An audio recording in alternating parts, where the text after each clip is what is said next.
The curved Magnum is a two-way needle group.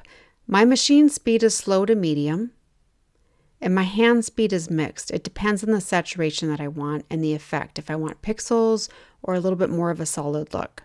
But in general, the mags give a more airbrushed look when compared to a pixelated look that you would get from my round needle grouping.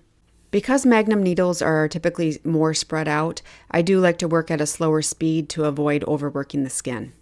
I do have a really good stretch because the configuration is wider, and my angle will vary from 45 to 90. My movement is more ovals. It's not as circular, otherwise you see voids in between the circles. So use more of an oval movement, and I use a lot of pendulum sweeping with this type of needle.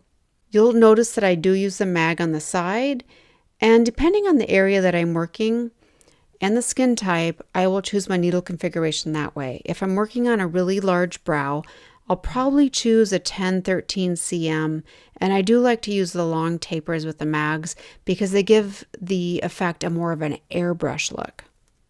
I do like using a Magnum on smoother skin types, and the results will depend on how tight or loose the configuration is along with your techniques.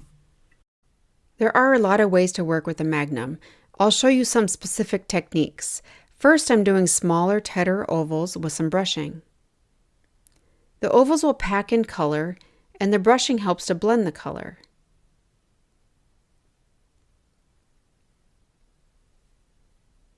Now I'm working at a slight angle,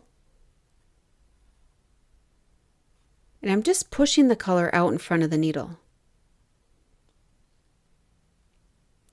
Now the Magnum is turned on the side, and I'm sweeping in the color lightly, just getting in my brow form.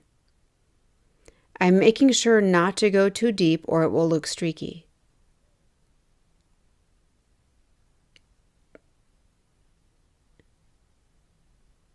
Continuing with the mag on the side, I'm just building up a really soft pixelated color in the bulb.